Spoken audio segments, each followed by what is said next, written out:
Ontario, Ohio, Michigan, the planet Earth. Welcome to the Midnight Funk Association. If you're in water, make waves. Your bedroom is getting ready to smoke. Funky fallout. Show solidarity with the MFA. Will the members of the Midnight Funk Association please rise? This edition of the Midnight Funk Association is now being called to order. Hello, Prince. Hello, Detroit. Hello, Detroit. How are you? All right, how are you? Well, Prince, I heard nothing but magic flowing down from the concert. How was it? A lot of fun. Should have been there. Well, you know what? It's a good feeling. Went over pretty good, and I think it's because of you and what you've done for us and my thing. And it's just a fun way to spend my birthday, for sure. Thank you. It's been said that you carry your studio around with you.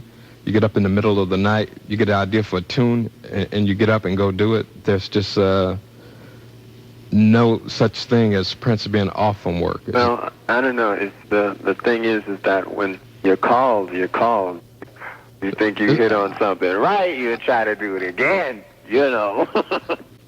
No, I try not to do that too much. If I do that, there's usually someone around, Wendy or Lisa, or someone to say, hey, man, I've heard that, put it away. And it goes away, and we don't hear from it.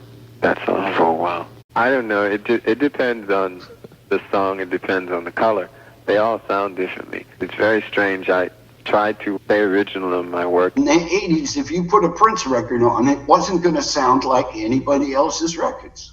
There are many things that are funky. He took the instrumentation and the electronics of keyboards instead of horns. He reinvented funk and created a sound here, and he became the Minneapolis sound. Well, if you can describe it, it ain't funky. There was really nobody else who sounded like him. James Brown used to say that when you put one of his records on, it never sounded like anybody else's records. A lot of sounds have been used now, and I'm looking for new instruments and new sounds and new rhythms. Purple Rain was a brilliantly crafted pop album that had a lot of funky elements to it that would appeal to a black audience as well. But it was a brilliantly crafted album. What that told you was the potential was... It's limitless. We just scratched the surface with all that stuff. There's so many sounds. I got a lot of surprises. I don't want to give them all away. He would use different voices, falsettos, soul music. He was doing things that were more rock-based and not like church.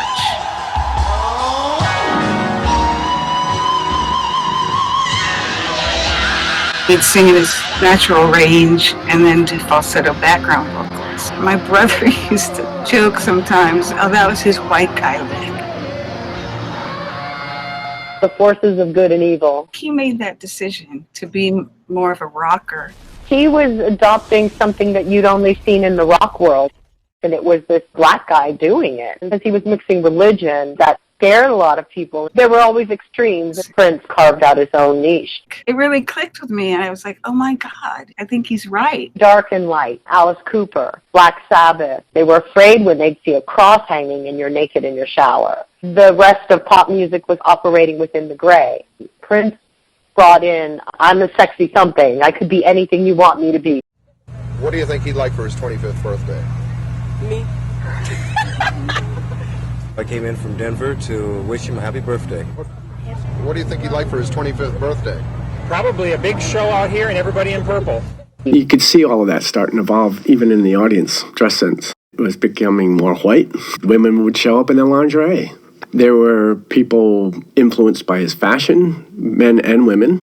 The trench coat evolved from what it was in the Dirty Mind days, where it was more punk, where it became a little bit more glam. I think they are vicariously living through these image changes. Became more of a branding of who he was, not just musically, but in live performance-wise, but also in his fashion sense. I'm not one to look at myself through other people's eyes. That's their perception of me. The phenomenon was just crazy. The movie was the surprise hit of the season. He won an Oscar. It was a story, a fictional story. It should be perceived that way. I don't think anything we did was unnecessary. Sometimes for the sake of humor, we may have went overboard. The record sold tens of millions of copies. He won tons of Grammys. I'm not much into awards and things like that, but the honor was great. It was wonderful to be around great people, the other musicians in the room. Right now we're in the middle of this tour. Purple Rain, the demand for tickets was so great. In most cities, we played as much as 6 or 7 nights in the same city. And we're talking about arenas that's anywhere from 10 to 15,000 people a night. A normal tour, you do a show, you get paid, you go to the next town. We set up shop. It was his time. We're catching a wave here. Prince caught a wave. The Purple Rain tour, nothing like that had ever done before in black music. The only other thing that rivaled it, of course, was Michael Jackson, who was blowing up at the same time. It wasn't just the music, it wasn't just the movie, it was the fashion, it was the style. We would move into a hotel and take over 2 or 3 floors. There would be police for the whole time we were there, just because there were so many fans trying to get in. That mountaintop situation is not really all it's cracked up to be. When I was doing the Purple Rain tour, I had a lot of people who I knew I'd never see again at the concerts, just screaming in places they thought they were supposed to scream. It was a perfect storm. There's no way to teach someone how to do it because so many things have to line up. He had black and white kids dancing together in his videos and in the film, setting up something that young America was looking for. But when they found Purple Rain, they found what they were looking for. The family definitely is a story. It was a particular character that he wanted me to play. My part in the time was a young David Bowie guy. My part in the family was a smooth movie star, old school, classy, but funky dude. There's a whole plot to it and the record and the look and the sound and that whole bit. But I remember getting the cassettes delivered to my mom's house. I'm maybe 20 at that point. He was brilliant at picking out individuals to support the stories. He was creating an entity, and this is what the entity was supposed to sound like. I'd listen to the music, have to learn the parts, verbatim. That was my job. I thought I was going to go and sing them and go home in an hour. Prince came up to us and said, "You ain't got time for date night. Better call your girlfriends. We're going to be here all night. We're going to be here a long time." Many months of rehearsals, making sure that the choreography was right. Prince was really involved with that, with the show, and Jerome would help with the steps. And Prince wasn't there for the vocal sessions. It was David Z. It was David's job to help me get the emotion, the sound quality, all those things that Prince brought to the party. Just trying to get the whole branding of that band happening. And then we finally, Prince would call these shows at First Avenue, and people would just show up and the place was packed. He shipped me out to acting, singing, and dancing lessons in L.A. I'm sure that he wanted to take us on the road at some point, but, he had other stuff going on. He was 20-something years old, and he was the patriarch of this organization. And that's a really weird role with a group of friends. Once he got rid of that and just started having people there, the new kind of family he created, they were on the payroll, not as close as the ones that we had at the very beginning. Prince started traveling separate from the band. That, for me, was hard. We knew the guy, but the professional persona was somebody who was pretty mysterious and very powerful and sort of a lone wolf. But we started getting so close that the lone wolf started going away. I'm not a real social person.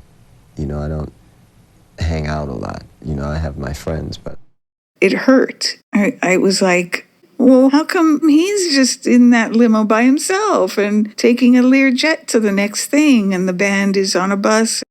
I think we all each need our individual spaces, and then we come together with the things that we've concocted in our heads. I think that they love me so much and I love them so much that if I said that, they would come all the time, and then I would be able to be to them what I am, and they wouldn't be able to do for me what they do for me. We were still writing a lot of stuff on the road, and we were still being productive, but there started to be this thing where you don't need those girls or their stupid music. All you need is little things would happen. Prince would call us into his dressing room and just simply say, "I'm going to end the band. Play like you've never played before." He was trying to light a fire under us to play extra hard. He respected them. But when it came to who's the boss, there was never any question. Because of the way Prince treated them, the revolution had forgotten that they were basically sidemen to a superstar. The movie is what woke me up to that, the level of narcissism I started witnessing. I'm talking about everybody, the revolution, and myself. I mean, there's Morris, Alex, Jimmy, and Terry. I mean, when you listen to some of the stories, there's a common thread. That's what he was. You got to realize he was getting huge then. He was becoming this huge, star. You're huge. You're big. That's what started to shift and change. We all suddenly felt like we don't matter anymore. I'm trying to make a career out of this. I don't want to just have one album and then out of here. I don't know if I'm getting to be a better guitar player or a better singer or anything like that, but I feel more confident. I mean, he was just so competitive on every level. He was the hot thing. So the Springsteens and the Madonna would be at our shows. He would invite them to come up and jam. He had Springsteen up there one night, and he just ruined him. He always had those cues. Just do unexpected things. But he would do it behind these people sitting in just to throw them curveballs and throw them off. And he did it to Springsteen, and Springsteen got totally lost. And you're playing up the amp, and the riff is just steady. Bruce, you want to play something?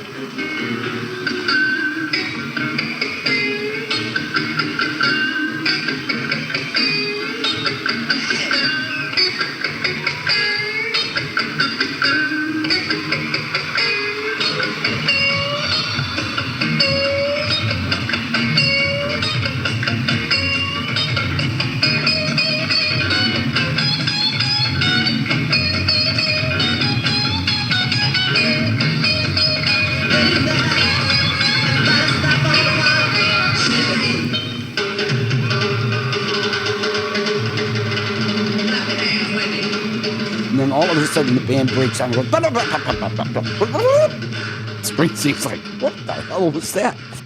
I'm walking Prince to the dressing room after the show, and he's bouncing on his feet just with glee. And he just, I told you he can't play guitar. I told you he can't play guitar. It was like, damn, man. I mean, nobody ever mistook Springsteen for Clapton, but, a little respect. Purple Rain album was when he really started using the group. That's why it sounds different than the other albums. It did have been closer to 12 million worldwide after about a year and a half. Money changes you. As much as you say it may not, no, I'm not. No, you're not the same person you grew up when we were 18, 19 years old. You're not. Now you this corporate person. You got all these employees working for you. You got all this money.